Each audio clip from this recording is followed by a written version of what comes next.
दोस्तों, क्या हाल है आपके। आई होप आप सब ठीक ही होंगे। तो दोस्तों, जैसे मैंने आपको टेलीग्राम की ऑडियो क्लिप में बताया था कि हम एक इंडिपेंडेंस डे के अवसर पर एक वीडियो पोस्ट करेंगे, जिसमें कि मैं काफ़ी आपको इंसाइट्स और फाइनेंशियली फ्रीडम के लिए आपको कुछ मैं टिप्स दे पाऊँ कि किस तरीके से आप फाइनेंशियली फ्रीडम को पा सकते हैं और उसके लिए आपको क्या करना होगा। ठीक है दोस्तों। और दोस्तों, कुछ लोग ऐसे हैं ग्रुप के अंदर जो कि शॉर्ट टर्म ट्रेडिंग करते हैं निफ्टी के व्यू को लेकर। हालांकि निफ्टी व्यू इतना मायने नहीं रखता है बाज़ार के अंदर, जब हम एक फाइनेंशियली फ्रीडम को पाने की तरफ जाते हैं। ठीक है दोस्तों, उसके बारे में मैं आपको बताऊंगा कि क्यों मायने नहीं रखता है वो व्यू निफ्टी का और किस तरीके से हमें फाइनेंशियली फ्रीडम मिलती है। तो दोस्तों, फिलहाल हम अभी थोड़ी सी बात कर लेते हैं निफ्टी की, देन फिर हम आगे अपनी कहानी को स्टार्ट करते हैं। ताकि कुछ लोगों के मेरे पास आए क्वेश्चंस कि सर, हमने कोई पोजीशंस ले रखी हैं सर, और हमें सर स्क्वायर ऑफ करनी है, और सर आगे से हम ऑप्शन ट्रेडिंग या फ्यूचर नहीं करेंगे। तो मैं ये नहीं कहता दोस्तों फ्यूचर ऑप्शन आप करो या मत करो, मेरा कोई इसमें कोई निजी राय नहीं है, स्वार्थ नहीं है। बस मैं ये बोलता हूँ कि ये एक हैजिंग टूल्स हैं, इनका अगर अच्छे से इस्तेमाल करना आपको आता है और आप पे कैपिटल काफ़ी ज़्यादा है तो ही आप ये सब काम कीजिए, अदरवाइज इन कामों में आप मत जाइए। इसको एक हैजिंग टूल की तरह आप इस्तेमाल कीजिए, तो ये ज़्यादा बेनिफिट आपको देंगे। ठीक है दोस्तों, लेकिन फिर भी मैं थोड़ा सा एनालिसिस आपको करने की कोशिश करता हूँ। तो दोस्तों, हम चलते हैं 1 आवर के चार्ट पर, क्योंकि आपको चाहिए शॉर्ट टर्म में कि शॉर्ट टर्म में क्या हो रहा है। तो दोस्तों, जैसे आप देख रहे हैं कि निफ्टी बहुत ही ज़्यादा बुलिश है शॉर्ट टर्म के अंदर। ठीक है, तो इसमें क्या है दोस्तों, जैसे कि ये एक ट्रेंड लाइन लगा रखी है सब लोगों ने। आजकल मैं देख रहा हूँ बहुत सारे यूट्यूबर्स ने ये सब ट्रेंड लाइन लगा रखी है। तो इस ट्रेंड लाइन का मतलब ये है कि अगर ये ट्रेंड लाइन जो है बार बार हमारा जो निफ्टी इसके पास गया है और रिटेस्ट हुआ है और फिर वहाँ से नीचे डाउनफॉल आ गया है, फिर निफ्टी नीचे से गया है, फोर्स मिला इसको, ऊपर गया, फिर रिटेस्ट किया, फिर नीचे आ गया, उसके बाद में फिर दोबारा नीचे आया, यहाँ पे सपोर्ट ली, जैसे कि हमारी साइडवेज वाली लाइन है, काफ़ी पहले से हमने लगा रखी है। उसके बाद फिर ऊपर गया और अब इस वाली जो रेजिस्टेंस थी इसको ब्रीच कर दिया। ठीक है दोस्तों। अब दोस्तों, टेक्निकल के अनुसार, ट्रेंड लाइंस के अनुसार ये माना जाता है कि जो लास्ट रेजिस्टेंस था वो फिर सपोर्ट बन जाता है। सीधा सा लॉजिक है, आपको पता ही है ये बात। जो लास्ट रेजिस्टेंस जो है, जो ये फेस कर रहा है निफ्टी, अब ये इसका सपोर्ट बन गया है।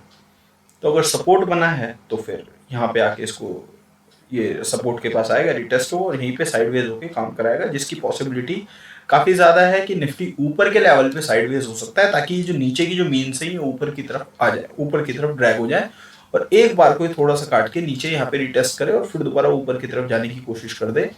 ये तो हो गया दोस्तों बिल्कुल एकदम जिस हिसाब से चार्ट्स चलते हैं उसके अकॉर्डिंग। लेकिन अगर इसके अंदर साइकोलॉजी को जोड़ दिया जाए कि भाई साइकोलॉजी क्या कह रही है या माइंड क्या कह रहा है, और ये सब चीज़ों को जोड़ा जाए, तो फिर नीचे के लेवल्स निकल के आते हैं काफ़ी सारे। अगर हम प्योर टेक्निकल देखें, प्योर भाव को देखें, प्योर चार्ट को देखें, तो फिर यही लेवल निकल के आता है। फर्स्ट है जो हमारा ये अपना 17,700 के आसपास आगे साइडवेज हो जानी चाहिए मार्केट, और उसके बाद में अगर इसको ये ब्रीच करता है नीचे, तो फिर ये अपना 20 DMA को रिटेस्ट करेगा, जो कि 17,200 है। यही दो पॉसिबिलिटीज निकल के आती है। लेकिन जैसे ही हम वर्ल्ड वाइड सिनेरियोस के अंदर जाते हैं, साइकोलॉजी को थोड़ा सा ऊपर के लेवल पे ले जाके देखते हैं चीज़ों को, तो दोस्तों हम ये पाते हैं कि ग्लोबल इकोनॉमीज जो हैं, जो बड़ी इकोनॉमीज हैं, छोटी नहीं, मैं यूएस और खाली चाइना की आपकी बात करूँगा। तो यूएस के अंदर आपको जैसे देखा आपने प्रेशर है, इन्फ्लेशन का डाटा हो गया, उनकी इकोनॉमी ऑलरेडी रिसेशन के अंदर है, लेकिन वो बहुत ही कम मार्जिन से, लेकिन रिसेशन तो रिसेशन है दोस्तों। ठीक है, चाहे वो कम मार्जिन हो चाहे ज़्यादा मार्जिन हो, तो अभी हल्का फुल्का रिसेशन है। और चाइना की इकोनॉमी भी रिसेशन में जाने वाली है। तो दो वर्ल्ड वाइड जो इकोनॉमीज हैं वो रिसेशन में जाने वाली है। अब दोस्तों, अगर ये रिसेशन होता है छोटा, मतलब कि 2-3 क्वार्टर्स का होता है, तो एमर्जिंग मार्केट्स के लिए अपॉर्चुनिटी है। लेकिन अगर ये रिसेशन चलता है बड़ा, तो एमर्जिंग मार्केट को भी कहीं ना कहीं ये नीचे की तरफ लेके आएगा। अब जैसे मैं जाता हूँ वीकली कैंडल पे, अब मैं इसको जाता हूँ वीकली पे। दोस्तों ये 1 2 3 4 5 6 7 8 मतलब लगभग 2 महीने हो गए लगभग। तो इसमें से मैं 1 महीने की कैंडल निकालता हूँ, यहाँ तक तो ये 16,200 था। उसके अलावा की जो 1 महीने की कैंडल ने, मतलब 1 महीने के चार्ट ने, ये पीछे की जितनी भी बेयरिशनेस थी सब कुछ खत्म कर दी। तो ये तो जैसे कि मैं पहले भी आपको बता रहा था और मैंने एक कम्युनिटी पोस्ट के अंदर भी डाला था कि जब भी ये करेक्शन खत्म होगी तो आप सोच भी नहीं सकते आपको कितनी बड़ी रैली मिलेगी। ये तो दोस्तों कुछ भी नहीं है, ये जो रैली है ये कुछ भी नहीं है। जिस हिसाब से मैं सोच रहा हूँ, जिस हिसाब से मैं देख रहा हूँ सर्कमस्टांसेस हमारी इंडियन इकोनॉमीज को लेकर, बहुत ज़्यादा बुलिशनेस आ सकती है। जो पहले वाला जो आपने 2020 से लेके जो 2021 के हाफ तक आपने देखी रैली, उससे भी काफ़ी तेज रैली आ सकती है इस बाज़ार के अंदर। क्या वो अभी आने वाली है या ये उसकी एक शुरुआत है, यहाँ से ये जो स्टार्ट हुआ है यहाँ तक। तो दोस्तों इसके लिए ना थोड़ी सी क्लेरिफिकेशन की ज़रूरत होती है हमें, कि वर्ल्ड वाइड थोड़ा सा नॉर्मल हो जाए चीज़ें। अब जैसे कि मैंने आपको उस ऑडियो क्लिप में जो लास्ट मैंने पोस्ट की थी आई थिंक 1 वीक पहले, तो उसमें मैंने आपको बताया था कि यहाँ से लेके यहाँ तक जो भी है, इन्फ्लेशन का डाटा हो, रिसेशन का डाटा हो, रशिया यूक्रेन हो, या अपना जो भी कोविड वगैरह की जो न्यूज़ेस हो वो हो, वो दोस्तों इसके अंदर जो है ना वो पूरी की पूरी जो है एब्जॉर्ब हो गई है वो न्यूज़ेस जो है। ये जो है जब भी रिवर्सल आता है किसी भी मार्केट में, आगे के लिए भी ये चीज़ याद रखना, आगे के लिए भी ये चीज़ याद रखना कि जब भी बियर मार्केट के अंदर न्यूज़ फ्लो बहुत तेज है, न्यूज़ेस आई जा रही है, न्यूज़ेस आई जा रही है, न्यूज़ेस आई जा रही है, उस टाइम पर अगर जो निफ्टी है हमारा वो सडनली उसका जो लास्ट स्टॉप था उसको ब्रीच करके ऊपर की तरफ जाता है, तो दोस्तों ये बात आप अच्छे से मान लेना कि वो फिर वो बॉटम क्रिएट करके ही ऊपर की तरफ निकला है। और बॉटम की फॉर्मेशंस में 2 कैंडल्स बनती है। तो दोस्तों आपको याद होगा कि मैंने एक कोई ऐसी ही कैंडल, यही वाली जो कैंडल है ना, ये वाली कैंडल, इसको थोड़ा सा और जूम करते हैं। इस कैंडल को याद करो दोस्तों, मैंने आपको आज से 7-8 महीने पहले यही कैंडल दी थी मैंने आपको, कि इसी कैंडल से रिवर्सल होगा हमारा जो बाजार होगा, जब भी रिवर्सल आएगा तो वो यही कैंडल होगी। आपको ये देखना है कि ये कैंडल कब बन रही है इस बाजार के अंदर। इसी कैंडल के बारे में मैंने आपको बताया था, अभी भी ये होगी, वहां पर जाके आप देख लेना, ठीक है। जो काफी पहले के जुड़े हुए हैं उनको पता है कि मैंने क्या बात बोली थी। अब दोस्तों बाजार जो है यहाँ से 20 DA में अगर टच करता है तो 17,200, और अगर यहीं पे साइडवेज होता है तो फिर ये मीन्स जो है ऊपर की तरफ आएंगी, और फिर भी बाजार जो है 17,500 17,400 आएगा ही आएगा। ये बात आप मान लो, 17,500 17,400 आएगा ही आएगा। अब सितंबर क्वार्टर्स, सेकंड चाइना, ये 2 न्यूज़ेस, 2 हर्डल्स हैं हमारी मार्केट्स के सामने।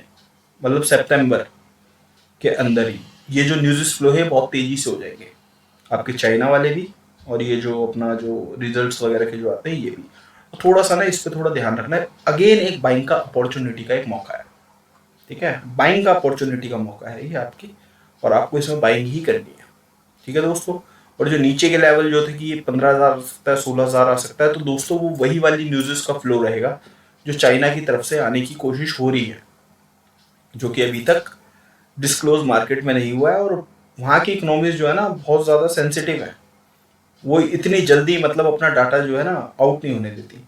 तो थोड़ा सा आपको वो देखना है कि वहाँ से कैसे न्यूज़ आती है और हमारी मार्केट कैसे रिएक्ट करती है। अगर उन चीज़ों को भी इस वाली रैली के अंदर एब्जॉर्ब है, वो वाली चीज़ें भी अगर इस रैली में एब्जॉर्ब है, तो दोस्तों न्यूज़ आती रहेंगी, हल्का फुल्का करेक्ट होगा और बाजार ऊपर की तरफ चला जाएगा चाइना इकोनॉमी से। फिर इसका मतलब हमारी निफ्टी को कुछ लेना देना नहीं है और वर्ल्ड को भी कुछ लेना देना नहीं है।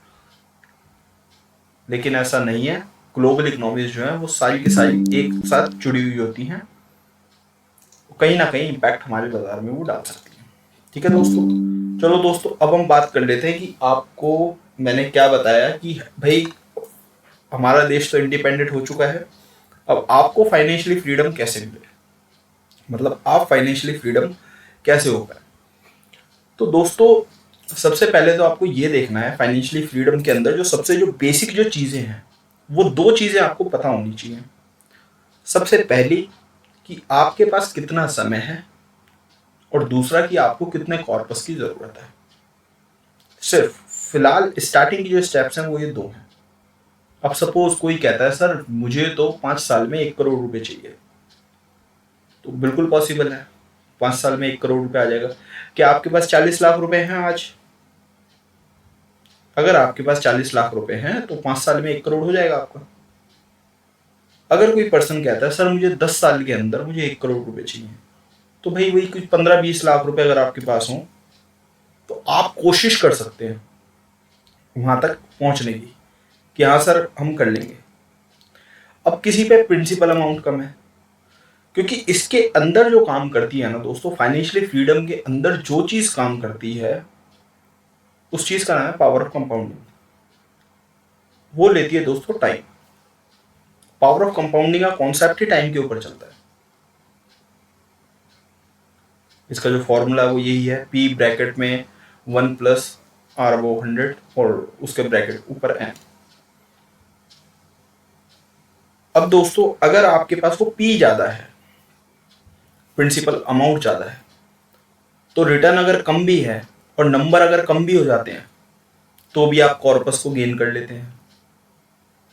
लेकिन अगर आपके पास प्रिंसिपल अमाउंट कम है, रिटर्न ज्यादा है और जो एन है नंबर ऑफ ईयर्स वो भी अगर बढ़ जाते हैं तो भी आप कॉर्पस अपना इकट्ठा कर लेते हैं। लेकिन अगर आपके पास में नंबर ऑफ ईयर्स ही नहीं है और प्रिंसिपल बहुत ज्यादा है आपके पास, तो दोस्तों फिर आप मार्केट में मत आइए, क्योंकि आपके पास टाइम नहीं है। आपको चाहिए यहाँ पे इंस्टेंट, जो कि मैं हमेशा बोलता हूँ कि इंस्टेंट इस बाजार के अंदर कुछ नहीं है। मतलब इंस्टेंट में तो ऐसे वाले मूव्स आपको कभी भी मिल जाएंगे। अब सपोज आपने यहाँ पे बाजार के अंदर एंटर किया हो लगभग 30 जुलाई, मुश्किल से 4 महीने बाद आपका जितना जो भी आपने कॉर्पस बनाया होगा इस बाजार के अंदर वो नीचे की तरफ आ गया होगा और आप नीचे आके बैठ गए होगे और आप सोच रहे होगे यार इससे बढ़िया तो मैं बैंक के अंदर ही रहने देता। अगर मैंने 10 लाख रुपए भी इन्वेस्ट किए तो 10 लाख रुपए मेरे को 70,000 रुपये मिल जाते हैं बैंक एफडी के अंदर, या किसी सेविंग अकाउंट में डाल देता। आजकल बहुत सारे खुल गए जो 7-6-7% दे देते हैं, तो मेरे को 7% वही मिल जाता है और अभी भी मेरा पोर्टफोलियो 10% डाउन है। मतलब 1 लाख रुपए का लॉस है। कहाँ तो मुझे 70,000 का प्रॉफिट होना था, कहाँ मुझे 1 लाख रुपए का लॉस है। तो ये है इंस्टेंट शॉर्ट टर्म जो आप करने की कोशिश कर रहे हो। अगर दोस्तों आपके पास है पैसा कम, तो ये बिल्कुल निश्चित है और ये सत्य है बिल्कुल कि आपको टाइम देना पड़ेगा इस बाजार को, अगर आपका प्रिंसिपल अमाउंट है कम तो। अगर प्रिंसिपल अमाउंट है ज्यादा तो फिर आप अगर टाइम कम भी दे देते हैं और रिटर्न्स को थोड़ा सा एग्रेसिव कर देते हैं तो भी आप अपने कॉर्पस तक इजीली पहुंच जाएंगे। लेकिन प्रॉब्लम यही है कि ज्यादातर इस बाजार में यंगस्टर्स हैं। अब जो यंगस्टर्स हैं उनके पास वही पॉकेट मनी अलाउ करे ना करे, या फिर कोई जॉब करता है 5-7 हज़ार रुपये डाल देता है SIP मोड में, तो वो पैसा कम है 1 करोड़ के बजाय जो है। अगर कोई लाखों डाल रहा है, लाखों डिप्लॉय कर रहा है इस बाजार में, हर मंथ 1-2 लाख रुपए डाल रहा है कोई पर्सन, तो फिर वो करोड़ों तक बहुत जल्दी पहुंच जाएगा। देखिए हजारों में आप पैसे डाल रहे हैं, 5-7 हज़ार रुपये डाल रहे हैं, तो फिर उसमें दोस्तों टाइम लगेगा ही लगेगा। वो फिर पावर ऑफ कंपाउंडिंग का वो जो है वही कॉन्सेप्ट उसके अंदर काम करेगा। कम पैसा है तो आपको पावर ऑफ कंपाउंडिंग देखना है, ज्यादा पैसा है तो फिर आपके नंबर ऑफ ईयर्स कम हो जाते हैं। तो पावर ऑफ कंपाउंडिंग वैसे ही 5 साल बाद काम करती है, 6 साल बाद काम करती है। तो दोस्तों पावर ऑफ कंपाउंडिंग का कॉन्सेप्ट आप समझिए, कॉन्सेप्ट पावर ऑफ कंपाउंडिंग क्या बोलता है आपको। पावर ऑफ कंपाउंडिंग के साथ में CAGR, वो जो आर है ना, वो जो CAGR है, अगर आपको 15% है, 18% है, 20% है, तो दोस्तों बहुत जल्दी आपका पैसा जो है ग्रो होगा इस बाजार के अंदर, क्योंकि आप एक अल्फा जनरेट कर रहे हैं स्टॉक मार्केट के बजाय जो है। तो दोस्तों आपको फाइनेंशियली फ्रीडम के लिए सबसे पहले आपको ये देखना पड़ेगा कि आपका कॉर्पस कितना है, कॉर्पस कितना चाहिए आपको, और आज आपके पास प्रिंसिपल अमाउंट कितना है। अगर आपका प्रिंसिपल अमाउंट है 2 लाख रुपए, तो दोस्तों चाहे ऐसी परिस्थिति हो, चाहे ऐसे वाली परिस्थिति हो, चाहे कैसी भी परिस्थिति हो, क्योंकि 2 लाख रुपए और 1 करोड़ रुपए आपको चाहिए, तो वो आपका 2% आपके पास जो प्रिंसिपल अमाउंट है, तो आप पूरा रिस्क ले सकते हैं दोस्तों, क्योंकि आपको अमाउंट चाहिए बड़ा, तो आपको हमेशा इन्वेस्टेड रहना पड़ेगा। जैसे जैसे आपका पैसा बढ़ता जाता है, कई लोगों को ये कॉन्सेप्ट नहीं पता होगा एसेट एलोकेशन का, जिसके ऊपर मैं बहुत ज़्यादा दारोमदार देता हूँ एसेट एलोकेशन के ऊपर।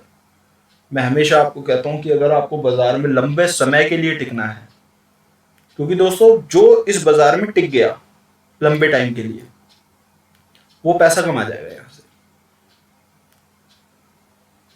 वो निफ्टी 50 के शेयर्स में ही अगर वो काम करता है तो वो पैसा कमा जाएगा। मतलब जो टॉप 10 कंपनियां उन्हीं को बाय करके अगर उसने होल्ड कर लिया तो वो पैसे कमा लेगा। लेकिन बाजार इतना स्मार्ट है कि आपसे ना वो हमेशा माल लेने की कोशिश करता है। और माल लेने का तरीका ये तो है नहीं कि भाव बढ़ता रहे बढ़ता रहे बढ़ता रहे और माल आप उसको दे देंगे। माल आप दो तरीके से देंगे। सबसे पहला तरीका है कि उस स्टॉक का भाव गिरे, या दूसरा तरीका वो स्टॉक परफॉर्म ही ना करे। दोनों सूरतों में आप उसको माल दे देंगे। जैसा रिलायंस था 800-900 की रेंज में ही घूमता रहता था 4-5 साल।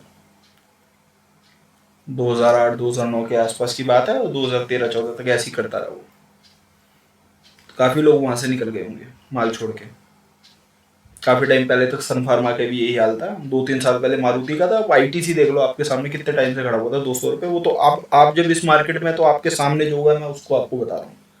वैसा ही कुछ रिलायंस का था। देखिए आईटीसी चल रहा है आपके सामने, लेकिन अगर किसी ने उसको होल्ड करके रखा हुआ है, किसी के पास 160 रुपये का पड़ा हुआ है, किसी पे 150 रुपये का पड़ा हुआ, तो डबल हो गया उसका पैसा। 100% का रिटर्न दे दिया। अगर किसी ने 10 लाख रुपये लगा रखे तो 20 लाख रुपये हो गए उसके 4-5 साल के अंदर ही। मतलब 4-5 साल के अंदर उसको 100% का रिटर्न मिल गया। उसको एफडी में रखता हो 7-7% आप जोड़ लो कितना होता है उसका, मुश्किल से 50% का उसका रिटर्न होता है, और यहाँ पे उसको 100% का रिटर्न मिल गया। तो दोस्तों फाइनेंशियली फ्रीडम में जो चीज़ आपको जीत दिलाती है वो है लॉन्ग टर्म। कि लॉन्ग टर्म इन्वेस्टिंग में आप कैसे काम करते हैं और लॉन्ग टर्म इन्वेस्टिंग आपके लिए कितनी कारगर सिद्ध होती है। उसके अंदर आपको जो भी पैसा बनेगा आपका लॉन्ग टर्म इन्वेस्टिंग के थ्रू ही बनेगा, अगर आपके पास में छोटा कैपिटल है तो। अगर आपके पास बड़ा कैपिटल है तो थोड़ा बहुत एसेट एलोकेशन वगैरह करके चलिए और अच्छे स्टॉक्स के अंदर निवेशित रहिए, और आप उसके अंदर आप देखेंगे कि हाँ भाई हमें बहुत अच्छा प्रॉफिट हो रहा है लॉन्ग टर्म इन्वेस्टिंग में, और पैसा कंपाउंड होता है बहुत जल्दी स्टॉक्स के अंदर। अब दोस्तों कुछ लोग आप में से ऐसे होंगे कि वो ये बोलते होंगे या ये सोचते होंगे कि भाई हम म्यूचुअल फंड्स के अंदर अपनी एक एसआईपी करते हैं और एक छोटे मोटे अमाउंट से हम यहाँ पे आके बाजार के अंदर हम काम करने की कोशिश करते हैं और हम इससे रिटर्न प्रोड्यूस करने की कोशिश करते हैं। वो जो छोटा मोटा अमाउंट लाए हैं, मैं सपोज करता हूँ 1 लाख रुपए वो लेके आए हैं इस बाजार के अंदर, बाकी अपना जो रेस्ट ऑफ अमाउंट है वो म्यूचुअल फंड्स के अंदर डाल दिया। और ये एक स्ट्रेटेजी उन्होंने बना ली कि हम 1 लाख रुपए से प्रॉफिट कमाएंगे और म्यूचुअल फंड की एसआईपी बढ़ते रहेंगे, म्यूचुअल फंड में हम डालते रहेंगे। तो इसका मतलब सिंपल सा ये है कि उसको अपने से ज्यादा एक म्यूचुअल फंड मैनेजर पे भरोसा है कि वो उसको सीएजीआर जनरेट करके दे देगा। तो दोस्तों जब इतना भरोसा है, जब 90% का आप पे भरोसा है, तो 100% ही कर लीजिए फिर। ये दो तरफा है दोस्तों। अगर डर लगता है तो एसेट एलोकेशन बढ़ा दो, और अगर डर नहीं लगता है तो फिर फुली इन्वेस्टेड रहो इस बाजार के अंदर। म्यूचुअल फंड्स के अंदर और स्टॉक मार्केट के अंदर एक जो बेसिक डिफरेंस है वो ये है कि म्यूचुअल फंड ना बहुत कम अल्फा जनरेट कर पाता है वनस्पत इसके जितना स्टॉक्स कर देते हैं। म्यूचुअल फंड के अंदर प्रॉब्लम एक ये है कि वहां जो एलोकेशंस है स्टॉक की वो फंड मैनेजर के हाथ में है। यहां पे एक एलोकेशन आपके हाथ में है। आपको रिलायंस अच्छा लग रहा है, आप 100% इन्वेस्ट रह सकते हैं रिलायंस के अंदर, कोई सेबी नहीं आ सकता आपके पास बोलने के लिए कि भैया 100% क्यों लिया आपने अपने पोर्टफोलियो का। मतलब आपका 5 लाख का पोर्टफोलियो, 5 के 5 लाख का आपने रिलायंस ले लिया, आपको कॉन्फिडेंट है उसके ऊपर। या आपने 10 लाख रुपए 10 लाख का आपने रिलैक्सो बाय कर लिया, पीडीलाइट बाय कर लिया, या आपने बजाज फाइनेंस बाय कर लिया, अब वो फेद है उस स्टॉक के ऊपर। कोई भी म्यूचुअल फंड नहीं कर सकता ये। 100% होल्डिंग, मुझे कोई एक ऐसा म्यूचुअल फंड दिखा देना पूरी दुनिया में जिसकी 100% होल्डिंग एक स्टॉक में हो। या फिर 100% तो छोड़ो, वो तो किसी इन्वेस्टर की भी नहीं होती है। अब मुझे 20-20% की होल्डिंग दिखा देना किसी म्यूचुअल फंड में कि 5 ही स्टॉक हो उसके पास पूरी दुनिया के अंदर, कोई नहीं है दोस्तों। लेकिन आपके पोर्टफोलियो में वो हो सकता है, आपके पोर्टफोलियो में वो पॉसिबल है, जिससे कि आप अल्फा जनरेट कर पाए। अब दोस्तों म्यूचुअल फंड से वेल्थ क्रिएशन क्या हो जाती है? वेल्थ क्रिएशन बिल्कुल हो जाती है, लेकिन उसके अंदर खेल सारा करता है पावर ऑफ कंपाउंडिंग के लिए वो नंबर ऑफ ईयर्स। कोई हजार हजार रुपए की एसआईपी कर रहा है, वो कमा लेगा 1 करोड़ का, 100 करोड़ भी कमा लेगा। एक तो उसको ज्यादा टाइम तक जिंदा रहना पड़ेगा, और दूसरी बात वो हजार हजार रुपए की जो एसआईपी है वो काफी लंबे समय तक करनी पड़ेगी, 30-35 साल तक, तब जाके वो कॉर्पस इकट्ठा होता है। लेकिन स्टॉक मार्केट के अंदर क्या है कि अगर कोई म्यूचुअल फंड 7 साल में 5 साल में 100% का रिटर्न जनरेट कर रहा है, लेकिन स्टॉक मार्केट में क्या है कि एक स्टॉक 1 साल में 1.5 साल में ही 100% चल जाता है। तो अब ये चीज समझिए कि स्टॉक मार्केट और म्यूचुअल फंड जो बहुत डिफरेंट है, दोनों डिफरेंट प्रोडक्ट्स हैं, दोनों डिफरेंट चीज है। लेकिन आपका माइंड किस तरीके से काम करता है इस बाजार के अंदर, थोड़ा सा ना उसको ट्यून कीजिए अपने माइंड को। दोस्तों आपके पास में जो स्पीडोमीटर है ना इस मार्केट का, वो है निफ्टी 50। आप निफ्टी 50 देख के ही काम करते हैं इस बाजार के अंदर। अगर मैं आज किसी को बोलूं कि बाय कर लो स्टॉक्स, आप नहीं करेंगे। आप ये बोलेंगे सर बाजार तो इतना ऊपर आ गया है, अब क्या बाय करें? अगर बाजार यहां से गिरा तो फिर सर और स्टॉक्स हम तो बाय कर नहीं पाएंगे, या जो हमने स्टॉक्स बाय किए हैं वो भी नीचे गिर जाएंगे। ऐसा नहीं है दोस्तों।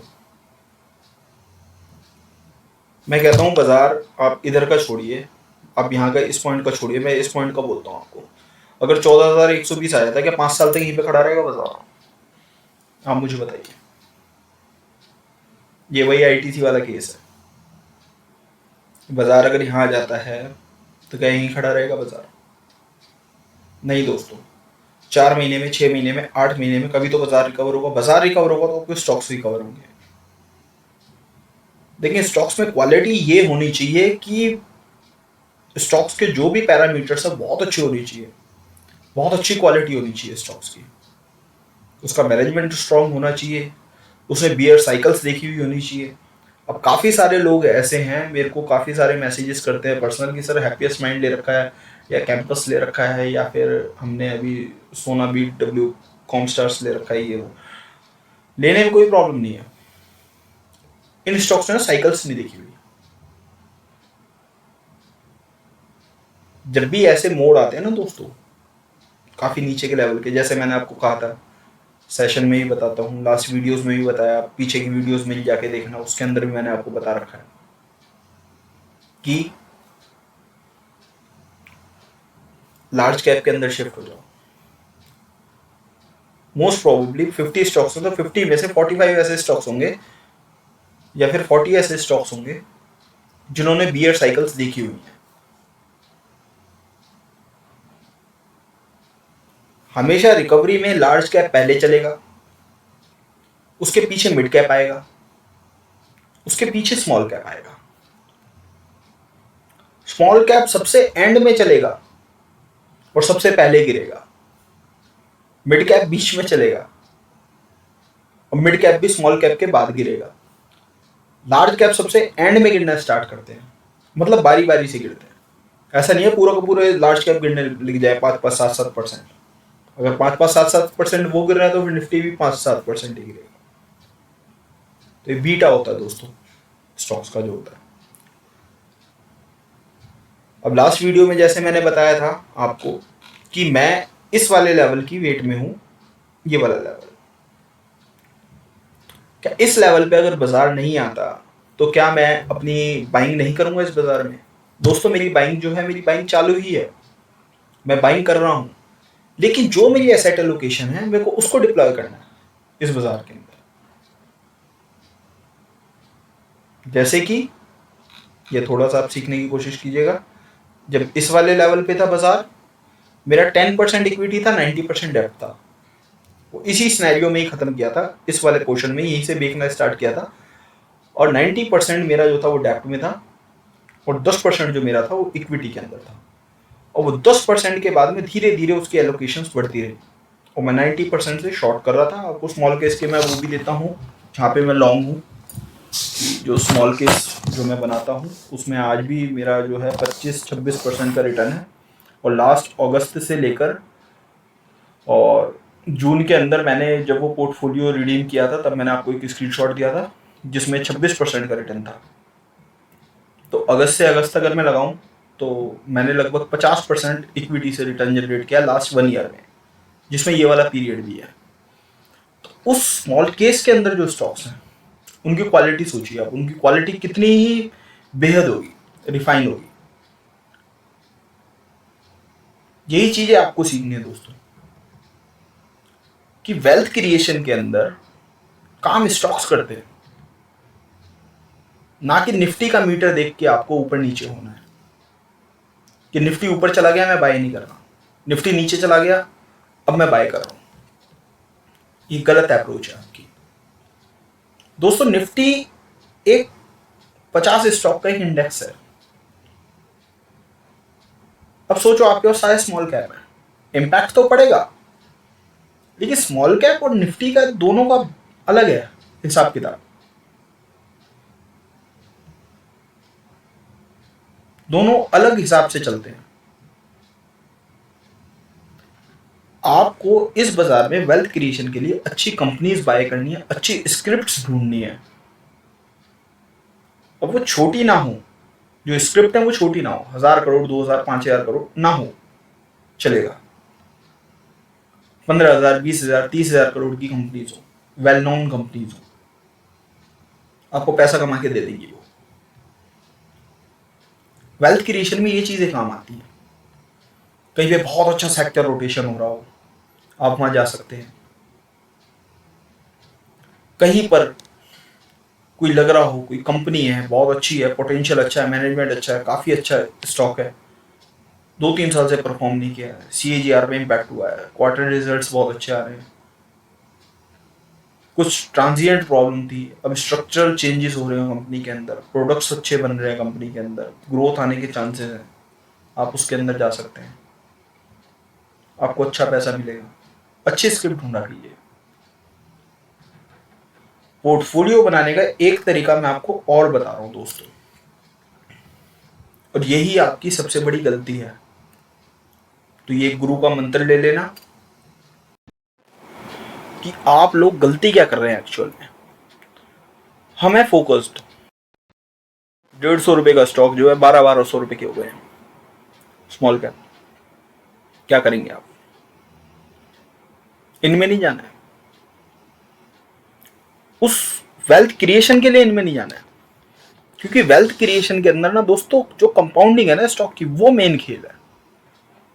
मैं आपको मना क्यों कर रहा हूं कि उन कंपनीज में नहीं जाना, उसके पीछे का रीजन ये है, एक स्टॉक है, समझना इस चीज को, एक स्टॉक है जो कि हर महीने 2%, 2.5%, 1%, 2%, 2.5% चलता है। कंपनी बहुत अच्छी है, रिलायबल कंपनी है, निफ्टी 50 का पार्ट है, बढ़िया से कंपाउंड कर रही है पैसा। वो 100% हो गई, 100% का आपको रिटर्न दे दिया उसने। और वो जल्दी से 40%, 60% नहीं गिरेगा वो स्टॉक प्राइस। लेकिन ऐसी कंपनीज जो कि हल्का सा बियर टर्न आया और वहां से 50% गिर गई। रिलायंस था 2600 रुपये, 1300 पे आ गया, नहीं आया। लेकिन कई ऐसी स्मॉल कैप कंपनीज होगी जो कि 1000 रुपए की होंगी, 500 रुपए पे ट्रेड कर रही होंगी। ये डिफरेंस मैं आपको बताने की कोशिश कर रहा हूं। अब वो चीज जिसके बारे में मैं आपसे डिस्कशन कर रहा था कि गुरु मंत्र आपको देता हूं, वो क्या है? आपको दोस्तों 95% पैसा, 95% गेम स्टार्टिंग फेज की। अब इसके अंदर आप ये देख लेना कौन से फेज के अंदर है। फेजेस में आपको 3 बता देता हूं। पहला फेज ये है कि आपको इस बाजार में आए हुए 2 से 3 साल हुए, आपको फंडामेंटली जो पैरामीटर्स हैं उनके बारे में नॉलेज है, आपको टेक्निकल चार्ट्स के बारे में नॉलेज है, टेक्निकल को ज़्यादा तवज्जो दे रहे हैं, फंडामेंटल को कम दे रहे हैं। तो ये तो आ गया आपकी फर्स्ट स्टेज। सेकंड स्टेज, 3 साल से 10 साल का आपको एक्सपीरियंस है इस बाजार के अंदर। आपको फंडामेंटली अब समझ में आने लग गया है, काफ़ी टाइम आपने टेक्निकल के ऊपर वेस्ट किया है और टेक्निकल के बिहाव पे आपकी पकड़ ज़्यादा है काफ़ी अच्छी, और फंडामेंटल में कोशिश कर रहे हैं उस पकड़ को बनाने की, और कैपिटल भी आपके पास ठीक ठाक है और आपको मार्केट की साइकोलॉजी पता है और आपने 1-2 साइकिल्स देख लिया। ये तो हो गया दूसरा फेज। और तीसरा फेज ऐसा जिनको 15 से 20 साल इस बाजार के अंदर हो गए हैं, जिनको टेक्निकल के बारे में भी काफ़ी नॉलेज और फंडामेंटल के बारे में भी काफ़ी नॉलेज है, लेकिन फिर भी वो अल्फा जनरेट नहीं कर पा रहे इस बाजार से 20-25% का CAGR का। मतलब कि निफ्टी ने दिया 15%, उसमें 25 मैंने जोड़ दिया तो 40% का CAGR वो निकाल नहीं पा रहे इस बाजार से। उसके पीछे का रीज़न क्या है? अब ये तीनों को मेजर करके सुनना कि उसके पीछे का रीज़न क्या है। उसके पीछे का रीज़न दोस्तों सिंपल सा ये है कि आप लोग जो एसेंशियल है ना, आप वो नहीं कर रहे हैं। आप अपने पोर्टफोलियो के अंदर जो एसेंशियल काम होने की जो स्ट्रक्चर है जो पोर्टफोलियो का, आप वो ढंग से नहीं कर पा रहे हैं, तो आप बाजार में अल्फा क्रिएट नहीं कर पा रहे हैं, आप बाजार से रिटर्न प्रोड्यूस नहीं कर पा रहे हैं। स्टॉक्स जल्दी बिक जाते हैं और स्टॉक्स आगे चले जाते हैं और आप पीछे रह जाते हैं। कुछ कंपनीज ऐसी हैं जो कि होल्ड कर रखी हैं, लेकिन वो अच्छे CAGR से परफॉर्म नहीं करती हैं, धीरे धीरे चलती है। जो बहुत तेज चलता है उससे बहुत जल्दी निकल जाते हैं, थोड़ा सा पैनिक का मूड आ जाता है। इसमें आपको करना क्या है दोस्तों? पहले 95% पैसा, अगर 1 लाख रुपए है तो उसमें से 5,000 रुपए सिर्फ आपकी खुराफाती के लिए। मतलब 1 लाख में से 5,000 रुपए आपकी खुराफात है, वो उसके अंदर KPIT टेक लो, टाटा मोटर लो, टाटा पावर लो, अडानी पावर लो, कुछ भी करो, जो मन कर रहा है वो करो, अपना दिमाग चलाओ, जितना चलाना उतना। उसके अलावा शिफ्ट हो जाओ लीडर्स में। जो 95% पैसा उसको लीडर्स में लेके चले जाओ। स्टॉक्स कम हो, सेक्टर्स ज्यादा हो, ये याद रखना। स्टॉक्स कम करने हैं, सेक्टर्स ज्यादा रखने हैं।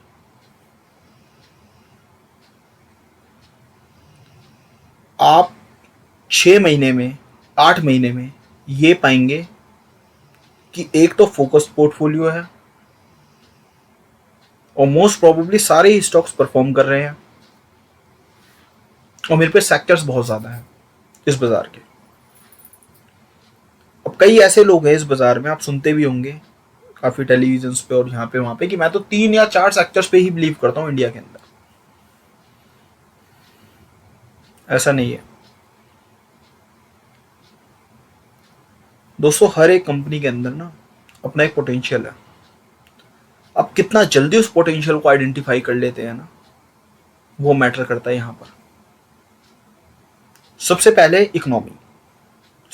इकोनॉमी का आउटलुक, इस चीज को समझना कि हमारी इकोनॉमी कैसे कर रही है। सारे अर्थशास्त्री वर्ल्ड वाइड, सारे इन्वेस्टर्स, सारे बड़े हेज फंड्स, सारे PMS मैनेजर्स सब बोलते हैं हमारे इंडिया का आउटलुक बहुत अच्छा है, 15 साल तक बुलिशनेस में। तो हमें इकोनॉमी का तो समझ में आ गया कि भाई इकोनॉमी जो है हमारी अभी बहुत छोटी है, एमर्जिंग मार्केट है और बहुत अच्छे से ये मार्केट चलेगी और बहुत अच्छा CAGR ही हमें प्रोड्यूस करके देगी। दूसरी है US की मार्केट।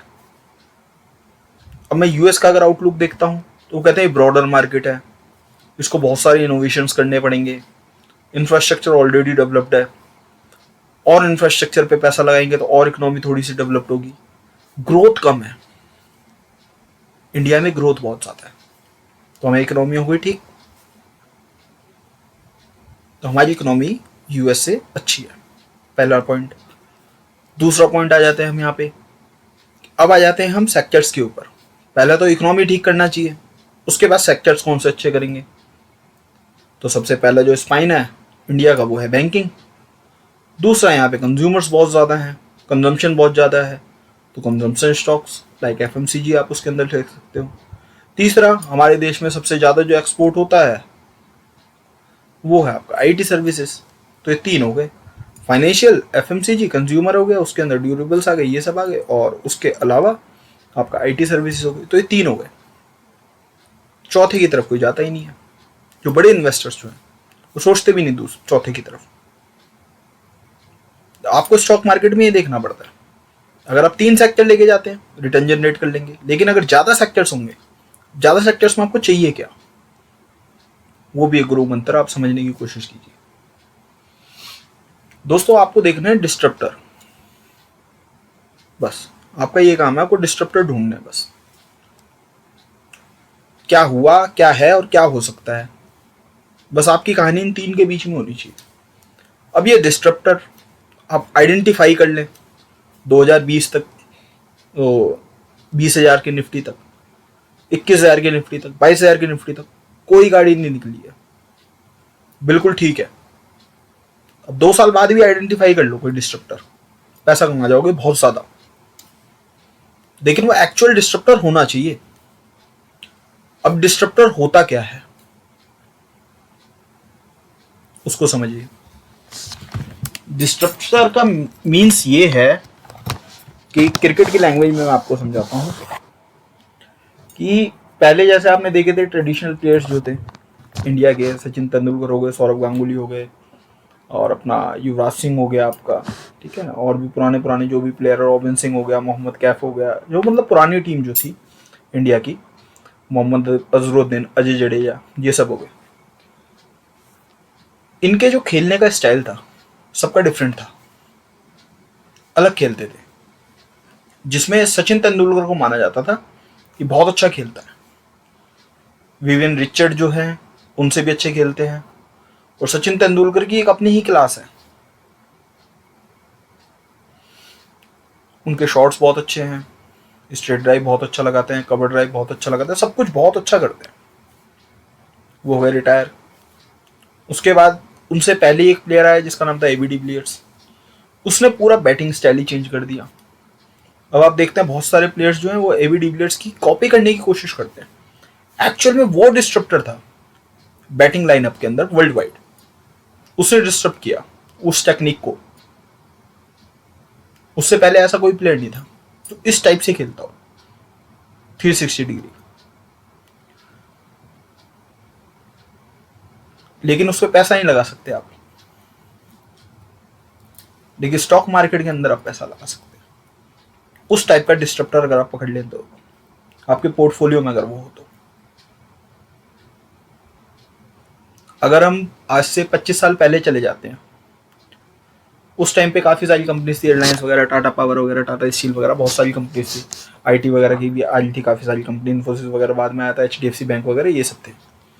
उस टाइम अगर किसी ने डिस्ट्रप्टर सोचा होगा तो डिस्ट्रप्टर क्या होगा भाई, उस टाइम आप देखते थे कि टेलीविजन था, DD1 वगैरह उसके ऊपर चलता था, जैसे ही जी आया वो डिस्ट्रप्टर हो गया, वहां पर मूवी भी दिखाता है, गाने भी सुनाता है, काफी सारी चीजें करता है। DD1 देखने में एंजॉयमेंट नहीं आती, उसको देखने में एंजॉयमेंट आती है, तो भैया वो स्टॉक चल पड़ा, वो हो गया उस इंडस्ट्री में डिस्ट्रप्टर। ऐसे ही आ जाओ आप टेलीकॉम सेक्टर के अंदर, टेलीकॉम सेक्टर के अंदर आपको डिस्ट्रप्टर मिला भारतीय एयरटेल, जिसने MTNL, BSNL इन सब के साथ में, आपको पता है क्या हुआ, कंपनी आज तक नहीं उठ पाई है, ऐसा डिस्ट्रप्टर। अब क्या ऐसे डिस्ट्रप्टर आप और ढूंढ सकते हैं इस बाजार के अंदर? लास्ट मैंने एक उसमें बताया था कि बजाज था, बजाज का ऑटो आता था, जहाँ पे हीरो मोटोकॉप आ गया, हीरो होंडा उस टाइम पे आया था, उसने बाइक निकाली, भाई शॉकर भी अच्छे हैं, सब कुछ अच्छा है, एवरेज भी बहुत अच्छी देता है, आवाज़ भी बहुत कम करता है, और ये सब मतलब एक डिस्ट्रप्टर की पहचान थी कि उसने पूरी इंडस्ट्री को आके डिस्टर्ब किया। आज की डेट में जिसको बोलते हैं पेनेट्रेशन, याद है ना, मैंने आपको बताया था पेनेट्रेशन, कंसोलिडेशन, मैक्सिमाइजेशन। पेनेट्रेशन के अंदर जो कंपनी है ना दोस्तों, आपको वो पकड़नी है अपने पोर्टफोलियो के अंदर डालने के लिए। जो अंडर पेनेट्रेटेड वो है सेक्टर। आज की डेट में अगर मैं देखूं पेनेट्रेशन किस किस चीज का होना है, सबसे पहला जो मुझे लगता है इंश्योरेंस सेक्टर। इंश्योरेंस ना वर्ल्ड इंडिया में इंश्योरेंस जो है ना अभी अंडर पेनेट्रेटेड सेक्टर है, अभी इसका पेनेट्रेशन हुआ नहीं है ढंग से, तो यहाँ पे बहुत ग्रोथ है। अब इस पेनेट्रेशन के अंदर आप काफी सारी ऐसी कंपनीज है जिनके साथ जा सकते हैं। अब कंपनी का नाम मैं नहीं बताऊंगा, आप ढूंढ लेना। ये है पेनेट्रेशन कि इंश्योरेंस ऐसा एक प्रोडक्ट है जो आने वाले टाइम में हर किसी के पास होगा भाई, क्योंकि प्रोबेबिलिटी चांस है ना लाइफ का, सब अपनी लाइफ को सिक्योर करेंगे। तो ये अंडर पेनेट्रेटेड है, इसकी एडवर्टाइजमेंट्स होगी, लोगों को समझाया जाएगा, मतलब बहुत सारी चीजें की जाएंगी। पेनेट्रेशन है, इसमें होना है अभी, क्योंकि LIC जो है वो इतनी टेली कॉलिंग नहीं कर पाते जितनी HDFC बैंक, ICICI बैंक और ये सब करते हैं। तो कहीं ना कहीं पेनेट्रेटेड कर रहे हैं। कुछ LIC के कस्टमर्स को अच्छे प्रोडक्ट्स देते हैं और कुछ अपने न्यू कस्टमर्स करते हैं, न्यू कॉमर्स करते हैं। और आज की डेट में ये यूथ जो आ रहा है उनको सबको पता है टर्म प्लान क्या है, यूलिप प्लान क्या है, एंडोमेंट क्या है, ये सब पता है उनको, और ये सब नेसेसरी हो जाएगा आने वाले 10 से 15 साल में। तो यहाँ से जो कंपनीज निकलेंगी उनके CAGR आप मान सकते हैं 30%, 25% भी हो सकता है सालाना। अब वो आज से चलना स्टार्ट हो, कल से चलना स्टार्ट हो, या आज से 2 साल बाद चलना स्टार्ट हो, लेकिन आपको अंडर पेनेट्रेशन एक सेक्टर मिल गया जिसका 15 साल का आउटलुक बहुत अच्छा है। इसके अंदर आप जा सकते हैं। कुछ ऐसी कंपनीज जो कि अच्छे स्टार्टअप्स के अंदर इन्वेस्ट कर रही हो, जो कि आने वाले टाइम में यूनिकॉर्न बन सकते हैं, वैल्यू अनलॉकिंग हो, वो भी सेक्टर्स जो है वो पेनिट्रेटेड है। क्योंकि आने वाला टाइम सारा इनोवेशंस का है, और इनोवेशंस करने के चांसेस उस कंपनीज के ज़्यादा हैं जो ट्रेडिशनल नहीं है, जो कि टेक्नोलॉजी से संबंधित है। आप उसके अंदर जा सकते हो, इस टाइप की आप कंपनीज ढूंढ सकते हो। ये जो नई फिनटेक कंपनी आई हैं इनको डिस्ट्रप्टर माना जा रहा है कि ये पूरी इंडस्ट्री को डिस्टर्ब करेगी, लेकिन इसके अंदर जब तक कंपटीशन नहीं आएगा तब तक ये डिस्ट्रप्टर नहीं कहलाएंगे। लाइक जोमेटो जैसी 3-4 कंपनीज और लिस्टेड हो जाए यहाँ पे, क्योंकि जोमेटो को तो हमारा जुबिलेंट फूड ही करता है। अब जुबिलेंट फूड का आप देखिए,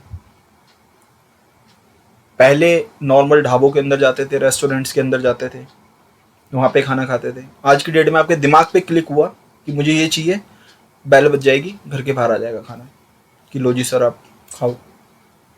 ये डिस्ट्रप्शन है। इस टेक्नोलॉजी को कौन पकड़ता है पहले? वो प्लेयर आपके पोर्टफोलियो को चलाता है दोस्तों, बहुत अच्छे CAGR से। 10-10 हजार रुपए भी 300-300 करोड़ हो जाते हैं दोस्तों इस मार्केट में। 10-10 हजार रुपए भी 300-300 करोड़ हो जाते हैं, लेकिन आपके पास वो चीज होनी चाहिए, वो क्वालिटी होनी चाहिए कि अंडर पेनेट्रेशन आप कैसे पकड़ सकते हैं उस चीज को, आप कैसे उस चीज को लेके आ सकते हैं अपने पोर्टफोलियो के अंदर, उसके अंदर वेटेज कैसे बढ़ा सकते हैं, स्टॉक्स को कैसे इकट्ठा कर सकते हैं, चीजों में चेंजेस क्या आ सकते हैं। अब लाइक मोबाइल है, पहले था लैंडलाइन, लैंडलाइन के बाद आया मोबाइल। मोबाइल को रिप्लेस क्या करेगा भाई? अब देखो लैंडलाइन को रिप्लेस किया ना, पहले तो लैंडलाइन ही बहुत मुश्किल था, लोग समझते नहीं थे कि भाई फोन पे भी बात हो सकती है। अब तो मोबाइल सबके पास है। अगर मोबाइल को कोई रिप्लेस करता है, वर्ल्ड वाइड कोई भी ऐसी चीज होती है, तो वो डिस्ट्रप्टर होगी इस इंडस्ट्री के अंदर। अब सोचो दोस्तों उसको कितनी ग्रोथ मिलेगी। इस माइंडसेट के साथ आपको जीना है सर, इस माइंडसेट से वेल्थ क्रिएट होती है। जैसे बताया ना 10-10 हजार के 300-300 करोड़ ओवर दुनिया के, ऐसे होते हैं वो।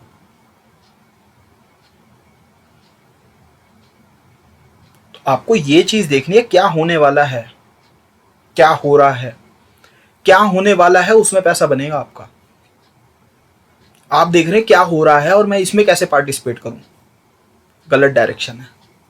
क्या होने वाला है आपको उसमें पार्टिसिपेट करना है। चलो एक पेनेट्रेशन आपको और बताता हूं छोटा सा। कि अब आप लोग जितने भी ये सुन रहे होंगे वीडियोस, आई होप सबके घर में एसी होंगे, एयर कंडीशंस होंगे। वर्ल्ड वाइड डाटा ये बताता है कि एसी का पेनिट्रेशन जो है, जो कि अंडर डेवलप्ड कंट्रीज हैं, उसमें बहुत कम है अभी। इंडिया को भी उसमें माना जाता है। अब एयर कंडीशन का अगर पेनिट्रेशन अगर होता है, अब चाइना तो डेवलप्ड इकोनॉमी है, तो वहां पे हो चुका होगा ये सब। लेकिन इंडिया के अंदर अब ये डेवलप्ड नहीं है, वे एमर्जिंग है, अब डेवलप्ड हो रही है। तो यहाँ पे एयर कंडीशन का आज 10% लोग यूज कर रहे होंगे, 12% लोग यूज कर रहे होंगे। सोचिए अगर 88% इस इंडस्ट्री के अंदर ग्रोथ आए तो क्या होगा। 88% लोग अगर पेनिट्रेटेड हो जाए, मतलब 88% लोग उस चीज को यूज करने लग जाए, जो कि अभी 12% है, तो दोस्तों कितना स्कोप है। अब ऐसी कौन कौन सी कंपनीज हैं आप ढूंढ सकते हैं इस बाजार के अंदर। तो ऐसे छोटे छोटे जो पार्ट्स है ना दोस्तों, उसको आपको सम्मिलित करना है, उन स्क्रिप्ट्स को आपको अपने पोर्टफोलियो के अंदर लेके आना है और उसके अंदर छोटे छोटे अमाउंट्स अपने लगा के रखने। और जब तक ऐसी कंपनीज आपको नहीं मिल रही, जब तक ऐसे डिस्ट्रप्टर्स आपको नहीं मिल रहे, जब तक आपकी सोच ऐसे काम नहीं कर रही है, तब तक आपको रहना बाजार के साथ में। Bajaj finance, Hindustan Unilever, TCS, ITC, ICICI bank, Kotak bank, इन सब चीजों के साथ में आपको रहना है। अब एक डिस्ट्रप्टर और आए, एक तो जिसे कहते हैं बेस बनाना, बेस नींव। एक तो था बिग बाजार, किशोर बियानी जी, और दूसरे हैं राधा किशन दमानी जी। किशोर बियानी जी जो हैं वो लीज पे लेते हैं प्रॉपर्टी और खोलते रहते हैं धड़ाधड़। इस साल में 100 स्टोर खोलने, अगले साल में 200 स्टोर खोलने, अगले साल में 300 स्टोर, वो ऐसे चलते हैं। राधा किशन दमानी जी बोलते हैं भाई 20 स्टोर खोलने, लेकिन अपनी प्रॉपर्टी होनी चाहिए, ताकि जो रेंट का जो पैसा बचे ना उसको मैं डिस्काउंट में दे सकूं। तो डिस्टर्ब कर रहे हैं इस चीज को। और देख लीजिए बिग बाजार कहाँ है और डीमार्ट कहां पर है। और अगर बिग बाजार चलता रहता तो बिग बाजार कहां रहता और डीमार्ट कहां पहुंच जाता, क्योंकि असेट है कंपनी के पास, असेट का भी यूज कर रहे हैं, असेट क्रिएट कर रहे हैं। इस टाइप से आपको 200 डिस्ट्रप्टर्स ढूंढने पड़ते हैं। अब 3 4 5 तो मैंने ही बता दिया आपको, 15 होने चाहिए आपके पास, 15 हो 20 हो, बाकी इधर उधर की कंपनियां, बजाज फाइनेंस वगैरह, ये वो, ये सब आपके पास। तो दोस्तों ये वेल्थ क्रिएशन का एक मूल मंत्र है, छोटी कैपिटल के साथ। क्या आपने कोई डिस्ट्रप्टर ढूंढ लिया और 1 साल में आपको करोड़पति बना देगा? हो ही नहीं सकता, पॉसिबल ही नहीं है, पॉसिबल ही नहीं है। 1 लाख रुपए से आपको 1 करोड़ रुपए कमा के दे दे 1 साल में, 8 महीने में, 9 महीने, नहीं पॉसिबल। टाइम देना पड़ेगा भाई। 5 साल में नहीं होगा, 10 साल में हो जाएगा, हो जाएगा, लेकिन सही रास्ते पे है। और इसमें आप किसी कंपनी में स्टेक तो कर ही नहीं सकते हैं 2 4 5 लाख रुपए से, लेकिन डिस्ट्रप्टर तो ढूंढ सकते हैं, उसमें दिमाग तो लगा सकते हैं।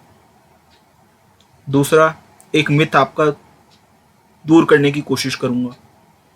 ये वेल्थ क्रिएशन का मैंने आपको फॉर्मूला बताया कि वेल्थ क्रिएट कैसे हो सकती है आपकी। दूसरा एक मिथ आपका और खत्म करने की कोशिश करता हूं कि सर निफ्टी यहां आ गया, क्या बाय करें? इधर चलो आपको कंपनीज दिखाता हूं, क्या बाय कर सकते आज भी हो। कोई रिकमेंडेशन नहीं है, लेकिन खाली मैं आपको बता रहा हूं। ये रिलैक्सो है दोस्तों, ये रिलैक्सो है ये। हाँ दोस्तों, मैं आपसे ये कह रहा था कि मैं आपको ये बताने की कोशिश करता हूं कि आप अभी भी क्या बाय कर सकते हैं।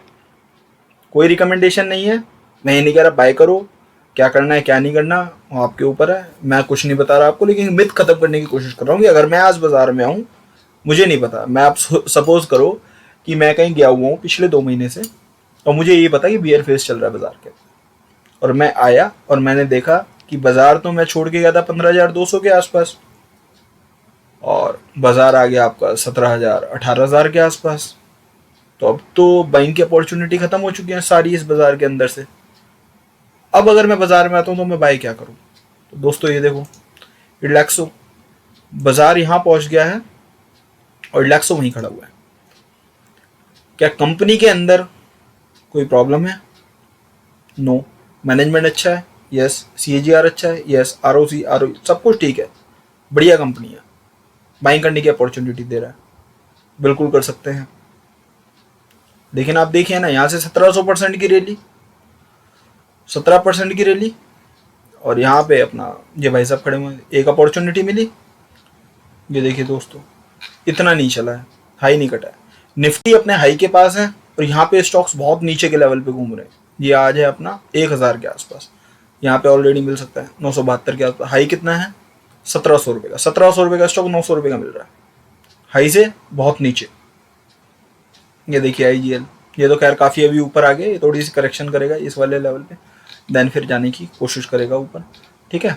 लेकिन देखिए हाई कितना है, हाई है 600 रुपये का, स्टॉक मिल रहा है 400 रुपये, 30-35% नीचे। अब यहाँ पर देखिए आप क्या है, यहाँ पे देखिए ये तो पूरी रैली ले चुका है ना, तो अपना हाई के कितना करीब है, ये 18,600, और ये मतलब 4 से 5% का इसमें गैप है, और यहाँ पे 35% डाउन है स्टॉक्स आज की डेट में। तो दोस्तों कहने का मतलब मेरा ये है कि अपॉर्चुनिटी हर सिनेरियो में इस बाजार के अंदर है। मैं आपको हमेशा ये बात बोलता हूँ कि कई कंपनियां ऐसी थी, ये तो टेक्निकल के बिहाफ पे मैं आपको बता रहा हूँ, फंडामेंटली जाऊं तो इतनी कंपनियां होंगी कि जिसकी कोई लिस्ट नहीं है मेरे पास। मतलब अगर मैं अच्छी कंपनी भी आज की डेट पर ढूंढना चाहूँ, मैं 100 निकाल के दे दूंगा आपको इस लेवल के ऊपर भी। ये सारी कंपनीज बाय करने के लायक हैं आज की डेट में भी, और बाजार यहाँ 18,000 है, 18,000 के आसपास है। आप देख रहे हैं ये वाला मीटर, इसको आपको नहीं देखना है, इसको छोड़ दीजिए, ये एक अलग ही चीज है, यहां नहीं जाना है हमने। हमने देखनी क्वालिटी, हमें चाहिए क्वालिटी, क्वालिटी स्टॉक्स चाहिए। निफ्टी 50 से हमें ना कुछ लेना ना हमें देना, ना हम इसके ETF बाय करते हैं, ना निफ्टी 20 बाय करते। पता नहीं इसको क्यों देखते हैं, मुझे ये समझ नहीं आता। अब कई लोग ऐसे हैं कि सर हम तो निफ्टी में काम करते हैं, उसमें काम करते हैं। दोस्तों बहुत जल्दी आप भी स्टॉक्स में काम करेंगे, बहुत जल्दी आ जाएगा, बहुत जल्दी टाइम आ जाएगा। कभी शॉर्ट करेंगे, कभी लॉन्ग करेंगे, आ जाओगे आप भी स्टॉक्स में, आ जाओगे धीरे धीरे। तो दोस्तों सिंपल सी चीज ये है कि इसके बिहाफ पे अपने आप को ना, इसका गुलाम मत बनाओ, इस वाले मूव्स का, इन सब चीजों का गुलाम मत बनाओ। अपने स्टॉक्स देखो, आपको ना अपने वो 15-20 स्टॉक से मतलब होना चाहिए, वो कैसा कर रहे हैं। बाकी निफ्टी क्या कर रहा है उसको साइड में रख दो, उसको बंद के साइड में रख दो, बिल्कुल मत देखो उसको। आपको सिर्फ ये देखना आपके 15-20 स्टॉक जो भी आपके पोर्टफोलियो में कर क्या रहे। और जैसे मैंने आपको बताया ना, 5% जो खुराफाती का पैसा है वो इसके ब्याह पे लगाया करो। बाकी एक पोर्टफोलियो बनाओ, लॉन्ग टर्म के लिए होल्ड करो, और वेल्थ क्रिएशन पे ध्यान दो। इन सब चीज़ों पे ध्यान मत दो कि बाजार बहुत ऊपर चला गया, अब यहाँ से नीचे आएगा तो मेरा स्टॉक और गिर जाएगा। गिर जाएगा, वो अपॉर्चुनिटी है ना, मौका है ना खरीदने का, खरीदेंगे उसको, और गिरेगा तो। महंगा नहीं खरीद रहे लेकिन हम कुछ, मतलब रेगुलर जो हाई बना रहा हूँ वो सब नहीं खरीद रहे। अब आपको एक स्टॉक दिखाता हूँ, अब देखिए, अब ये स्टॉक आप खरीदें, बैंक ऑफ बड़ौदा, यहाँ से निकला हुआ है 96 रुपये से, 91 रुपये से, यहाँ पर खड़ा हुआ है ये 126 रुपये। आप अगर इसे खरीदने जाएंगे फिर वही फंसने वाला कौन। ये देखिए निफ्टी वहां से वहां पहुंच गया, ये नहीं चला। अपॉर्चुनिटीज है बाजार के अंदर, आप देख नहीं पाते उसको। अगर आप अपॉर्चुनिटीज को देखना और समझना सीख गए दोस्तों, तो बहुत अच्छे इससे पैसे कमा लेंगे विदाउट एनी निफ्टी को देखे हुए। ये मैं ट्रेडिंग नहीं बता रहा हूँ, ये मैं आपको स्टॉक्स बता रहा हूँ कि हर मार्केट में अपॉर्चुनिटी अवेलेबल होती है। आप निफ्टी का पैरामीटर्स देखने को बंद करो, मत पूछा करो निफ्टी कहाँ जाएगा, ऊपर जाएगा, नीचे जाएगा, यहाँ जाएगा, वहां जाएगा। हमें तो अपने स्टॉक से मतलब है ना कि हम पे है क्या माल। अब कई लोग ऐसे हैं कि सर निफ्टी ऊपर आ गया, अब सर नीचे जाएगा तब बाइंग करेंगे। अरे मेरे भाई अभी बाइंग कर लो ना। अब आप कहोगे सर अगर ये फिर दोबारा 1600 के लेवल पे आ जाए तो नहीं आएगा, नहीं करेगा रिटेस्ट, हो गया जो काम इसका होना था। अब ये सब चीजें सीखो कि क्यों नहीं आएगा, उन चीजों पे ध्यान लगाओ। लेकिन मार्केट में जो अपॉर्चुनिटी आपको मिलती है आप उसको इकट्ठा करते रहिए। बार बार मौके नहीं मिलते। ये 1600 पे मिल गया आपको, पीडीलाइट 1900 पे मिल गया, रिलैक्सो 850 पे मिल गया, बार बार नहीं मिलेंगे मौके। लेकिन जब मिल रहे हैं तो उसको लो उन मौकों को, उन चीज को देखने की कोशिश किया करो जो हिडन है। वो चीज मत देखा करो जो आपको दिखाई जा रही है। अब इसके लॉन्ग टर्म की सपोर्ट है, यही है। हो गया ना रिटेस्ट, ये 2021 में जुलाई में हुआ था एक बार रिटेस्ट, एक बार अब हो गया रिटेस्ट। अब ज्यादा से ज्यादा ही इस लेवल पे आ जाएगा, 1700 के आसपास आके भाव दे जाएगा।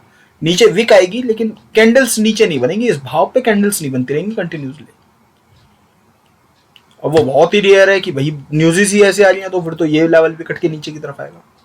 तो स्टॉक जो है, अच्छी कंपनीज को आइडेंटिफाई कीजिए, बहुत सारी अपॉर्चुनिटीज हैं, 3-4 मैंने आपको दिखा दी, बहुत सारी अपॉर्चुनिटीज हैं। लेकिन आप देख रहे हो वो वाले स्टॉक्स जिसके अंदर आपको लग रहा है ये बहुत ऊपर आ गए हैं। अपने ग्रुप में मैं बता रहा था आईटीसी के बारे में, जब वो 222 223 था, 223 से 212 के आसपास आया, मैंने कहा बाइंग कर रहा हूँ इसके अंदर। ये 240 पे जाएगा मैं तब भी बाइंग करूंगा, 250 पे जाएगा तब भी बाइंग करूंगा, सबको बताया था। आज देख लो स्टॉक कहाँ खड़ा हुआ है। एक्सिस बैंक, अब देखिए, अब आप ऐसे बैंक लेते हैं। अब देखिए कोटक का मैंने आपको एग्जांपल दिया, उस टाइम मैंने एक्सिस बैंक को बाई किया था 634 रुपये पे, ये 630 रुपये पे। आपको मैं बता भी रहा था ग्रुप के अंदर 600, मैं इसको बाय कर रहा हूँ, आपके सामने है। मुझे पता है ना मुझे करना क्या है इस स्टॉक के अंदर। अब ये मैं क्या इसे बेच दूंगा? नहीं, मैं इसे बेचूंगा नहीं, मैं इसको लॉन्ग टर्म के लिए होल्ड करूंगा। इसको मैं 2024 के आसपास तक इस स्टॉक को मैं होल्ड करूंगा। लेकिन अगर मैं इसे 2024 तक होल्ड कर रहा हूँ तो क्या 772 रुपये के लिए, 837 रुपये के लिए कर रहा हूँ? नहीं, मेरे टारगेट्स उसके और ऊपर क्या है। क्या अभी इसमें देरी हो चुकी है? बिल्कुल, अगर कोटक महिंद्रा के हिसाब से देखोगे तो देरी हो चुकी है। क्योंकि दोस्तों कंपाउंडिंग में मेन काम है इस अमाउंट का, कि कौन सा अमाउंट पे आप स्टॉक को बाय करते हो। अब आप करते हो इसको 800 रुपये के आसपास बाय, तो ये 1600 होगा तब आपका होगा 100%। देखिए मैं 632 पे कर रहा हूँ इसको बाय, तो 1250 पे मेरा 100% हो जाएगा, और 1600 रुपये के आसपास तो मेरा 160% का प्रॉफिट होगा। तो 60% मैंने आपसे ज्यादा कमाया। वो 60% किस चीज का है? वो 60% इस चीज का है। पहली बात तो मैंने रिस्क लिया कि अगर ये वाली अगर यहाँ से ब्रेक होती ट्रेंड लाइन तो फिर ये इसका भाव आता ही है, लेकिन मैं और बाय करने की फिराक में था इस स्टॉक को। अभी भी काफी अच्छी क्वांटिटी बाय की है, लेकिन उस टाइम में और ज्यादा एग्रेसिवली इस चीज को मैं बाय करता। तो दोस्तों ये चीजें आपको सीखनी पड़ेंगी कि आपको प्राइस का मिल रहा है, भाव का मिल रहा है, कंपाउंड करने के लिए आइटम का मिल रही है, चीज का मिल रही है आपको। कंपाउंड करने में मेन चीज है पी, प्राइस। ये बात आप मान लो। अगर आपने प्राइस अच्छा ले लिया तो फिर उसको होल्ड करो उस स्टॉक को। फिर ये मत देखो अब ये वापस अगर 632 634 आया था मैं अगेन बाय करूंगा। हालांकि आज मुझे इसमें बहुत अच्छा प्रॉफिट है, मैं नहीं निकलूंगा इसे बेच के। लेकिन अगर ये नीचे के लेवल पे आ जाता तो मुझे कोई दिक्कत नहीं है, मैं इसे अगेन बाय करूंगा, क्योंकि मेरे डेप्थ फंड में बहुत पैसा पड़ा हुआ है अभी। जैसे मैं आपको बताया, मैं एसेट एलोकेशन पे बहुत दारोमदार देके रखता हूँ। इसी वजह से रखता हूँ कि मुझे डिस्ट्रप्टर मिलते रहे, मुझे ऐसी कंपनी मिलती रहे जो अच्छे भाव पे मुझे मिल रही है, अवेलेबल हो रही है। और ये सब मैं आपको बताता हूँ। HCL टेक भी बताया था ना मैं लॉन्ग हूँ।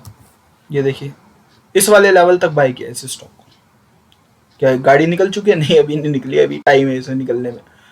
इस वाले लेवल तक मैं बाय कर रहा था। आप लोगों को बोला था, मैंने कहा मेरी बाइंग चालू है इस लेवल के अंदर। ये पहले की लाइन्स लगी हुई है दोस्तों, ये अभी की लाइन्स नहीं है। ये पहले मैंने जो वीडियोस बनाई थी उसके अंदर लाइन्स थी। तो जो चीज़ मैं आपको देता हूँ वो मैं भी बाय करता हूँ। मारुति, आपको बताया था ना, मारुति मेरा 5700 रुपये का पड़ा हुआ है ये स्टॉक। मेरा मारुति ये स्टॉक जो है इधर जब आया था 6300 रुपये के आसपास जब आ रहा था स्टॉक, जब घूम रहा था, तब भी मैंने आपको बताया था यहाँ पे इस वाले लेवल पे कि इसको बाय कर लेना। आज की डेट में देखिए अगर 5700 रुपये का मेरा भाव है इसका, और अभी यहाँ से ये 10% के आसपास अगर और ऊपर चला गया, 10-15%, मैं 100% का रिटर्न हो जाएगा इसके अंदर। ऐसी चीजें ढूंढिए जो प्राइस है। लेकिन मैं बैठा कब से होल्ड करके उसको?